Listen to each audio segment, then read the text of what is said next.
खेळणे, भांडणात दंग असणे यातच आनंद मानतात. अशा अपवित्र घरी मी वास्तव्य कसे करावे? व्रत करणाऱ्या भक्तांनी आपले आचरण शुद्ध व निर्मळ ठेवावे. लक्ष्मीच्या पूजनाने भक्तांना संपत्ती, गृह, सौख्य मिळते. श्री महालक्ष्मी व्रताचे नियम. हे व्रत करणाऱ्या व्यक्तीने काया, वाचा, मनाने शुद्ध आचरण ठेवावे. मद्यपान, मांसाहार व व्यभिचार करू नये. आपले घर स्वच्छ व पवित्र ठेवावे. घरातील पवित्र जागी श्री लक्ष्मीच्या फोटोची स्थापना करावी. व्रताच्या दिवशी गुरुवारी उपवास करावा. देवीसमोर उदबत्ती, तुपाचा दिवा व नारळ ठेवावा. गुरुवारी दिवसभर उपवास करावा. व्रत मार्गशीर्ष पहिले गुरुवारी सुरू करणे, शेवटच्या गुरुवारी उद्यापन करावे. फलहार घ्यावा. त्या दिवशी 7 सुवासिनी अगर 7 कुमारिकांना घरी बोलावून हळदी कुंकू लावावे. प्रसाद म्हणून श्री लक्ष्मी देवीची 7 पुस्तके व 7 फळे द्यावी आणि नमस्कार करावा. एकादशी, चतुर्थी अशा उपवासाच्या गुरुवारी फक्त पूजा, आरती, कहाणी म्हणावी. परगावी असल्यास पूजा वगैरे न करता फक्त उपवास करावा. काही कारणास्तव आपल्याला व्रत करता आले नाही तर ते दुसऱ्यांकडून करून घ्यावे. त्यात खंड पडू देऊ नये. सायंकाळी गायीची पूजा करून तिला नैवेद्य खाऊ घालावा. मार्गशीर्ष महिन्यात व्रत करण्यास न जमल्यास कोणत्याही महिन्यात पहिल्या गुरुवारी व्रताला सुरुवात करावी.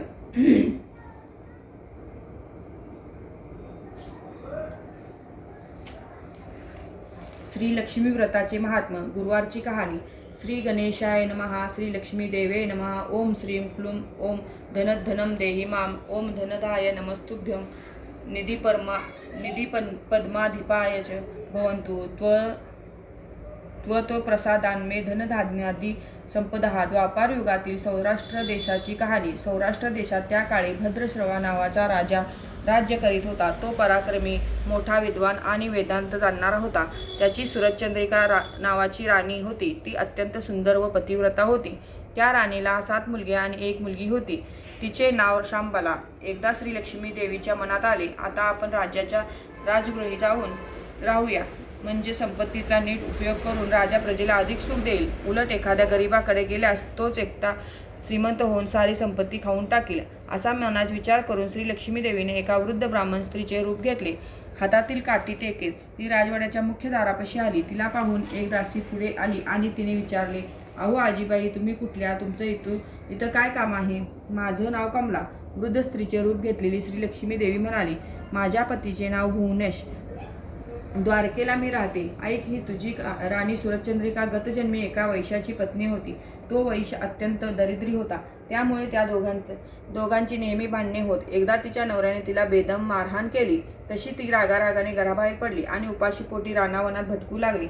मला वाईट वाटले. मी तिच्या जवळ गेले. तिची सर्व हकीकत ऐकून तिला श्री महालक्ष्मी व्रताचा उपदेश केला. माझ्या उपदेशाप्रमाणे सुरचंद्रिकेने श्री महालक्ष्मी व्रत केले. त्या व्रताचा प्रभावाने श्री महालक्ष्मी देवी प्रसन्न झाली. तिच्या घरात लक्ष्मी नांदू लागली व तंट्याचे कारण उरले नाही. अनेक वर्षे संपत्तीचा उपभोग घेऊन नंतर ती दोघेही स्मरण पावली. त्यांनी जितकी वर्षे महालक्ष्मी व्रत केले तितकी 1000 वर्षे त्यांना सुखोपभोग मिळाले. आता त्यांना राजकुळात जन्म प्राप्त झाला आहे. राजसुखात दंग झाल्यामुळे त्यांना श्री महालक्ष्मी व्रताचा विसर पडला. त्यांना आठवण करून देण्यासाठी मी मुद्दाम येथे आले.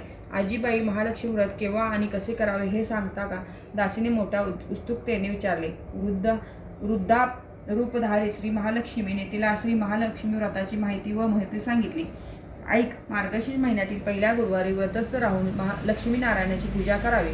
गोडधोड पक्वानांचा नैवेद्य दाखवावा. हे लक्ष्मी देवी, आज तुझी यथामतीने पूजा केली आहे. आता तू प्रसन्न होऊन घरात निरंतर वास्तव्य कर, अशी लक्ष्मीची प्रार्थना करावी. नंतर नैवेद्याची पक्वाने उरले असतील त्यातील काही ब्राह्मणास देऊन बाकीची पतिपुत्रांसह आपण भक्षण करावी. मार्गशीर्ष मासातील प्रत्येक गुरुवारी अशा रीतीने लक्ष्मीचे पूजन करावे. शेवटी ब्राह्मणाला व्रत सांगण्यासाठी दक्षिणा द्यावी.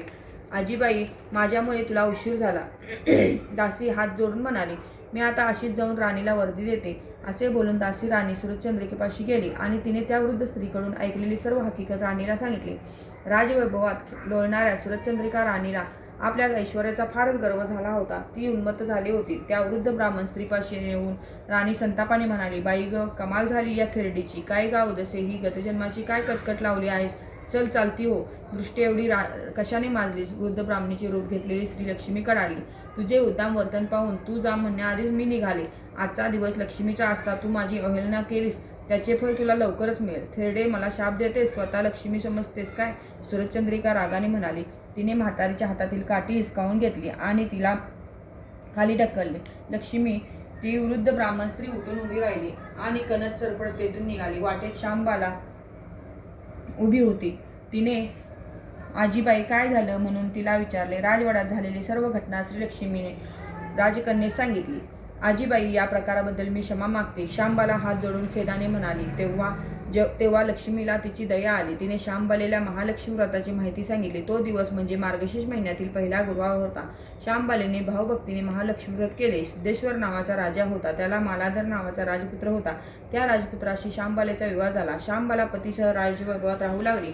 इकडे लक्ष्मीचा कोप झाल्याने भद्रश्रव राज्याची सर्व संपत्ती क्रमाने नष्ट होत गेली. तो राजभ्रष्ट झाला आणि त्याला दरिद्री अवस्था प्राप्त झाली. वेळेवर खावयास अन्न नाही, पांघरावयास वस्त्र नाही, अशी दैन्यावस्था प्राप्त झाली. एकदा राणी सुरचंद्रिका आपल्या पतीला म्हणाली, स्वामी दारिद्र्यामुळे जगणे असह्य झाले. आपला जावाई मालाधर राजा आहे, श्रीमंत आहे. त्याला आपली परिस्थिती सांगा आणि तो काही देईल ते घेऊन या. सुरचंद्रिकेचे बोलणे भद्रश्रवाला पटले. तो आपल्या जावयाच्या राजधानीत गेला. तेथील नदीच्या काठी विश्रांती घेण्यासाठी बसला असता शांबालेच्या दासींना तो दिसला. त्या पाणी नेण्यासाठी तेथे आल्या होत्या. त्याच्या राजबिंडा चेहरा पण वेश भिकारासारखा पाहून एका दासीने विचारला, आपण कोण, कुठून आलात? एकेकाळी मी सौराष्ट्र देशाचा राजा होतो. भद्रश्रवा कष्टाने म्हणाला. मी भद्रश्रवा राजा आता भिकारी झालो. अरे देवा, तो शांबाला राणीचा पिता आहे. हे कळताच दासी चित्कारल्या आणि धावत धावत शांबालीकडे गेल्या. शांबालीने आपल्या मेनका नामक दासीबरोबर वस्त्रे, भूषणे आणि एक घोडा देऊन आपल्या पितास आदराने आपल्याकडे आणण्याची आज्ञा केली. शांबालीने त्यास उत्तम पक्वानांचे भोजन घातले, नाना परीचा पाहुणचार केला. तो परत जायला निघाला तेव्हा तिने हंडा भरून धन दिले. राजा द्रव्याची भांडे घेऊन आपल्या गावी परत आला. अहो राणीसाहेब, हे पहा, लेकीने आपल्याला हंडा भरून द्रव्य दिले आहे. राजा सुरचंद्रिकेला हाक मारून म्हणाला. तिने हंडा उघडला आणि आत डोकावला. सुरचंद्रिकेचा चेहरा काळा ठिक्कर पडला. हंड्यातील द्रव्याचे कोळसे झाले होते. श्री लक्ष्मी देवीच्या अवकृपेने हा चमत्कार घडून आला होता. काही दिवस लोटले. सुरचंद्रिका एकदा आपल्या लेकीच्या घरी गेली. त्यावेळी मार्गशीर्ष महिन्यातील 3 गुरुवार होऊन गेले होते. तो दिवस होता मार्गशीर्ष महिन्यातला शेवटचा गुरुवार. शांबालेने नेहमीप्रमाणे महालक्ष्मी व्रत केले आणि मोठ्या आग्रहाने आपली मातेकडूनही करविले. नंतर तिने आपल्या मातेची रवानगी केली. सुरचंद्रिका आपल्या राज्यात परत आली. तिने महालक्ष्मी व्रत केले म्हणून पूर्वीचे सर्व वैभव तिला परत मिळाले. राज ऐश्वर प्राप्त झाले.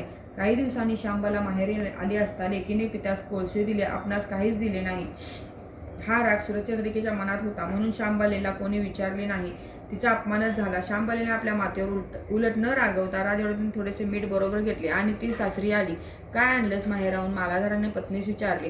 राज्याचे सार आणले. शांबाला हसून म्हणाले, पाहू तर खरं काय आहे. थोडा धीर धरा म्हणजे कळेल. त्या दिवशी तिने सर्व पदार्थ अळणी करायला सांगितले. मालाधार भोजनात बसलं पण अळणी स्वयंपाक पाहून त्याला जेवण जाईना. मग तिने ताटात थोडे मीठ वाढले. पदार्थात मीठ मिसळताच जेवण रुचकर लागले.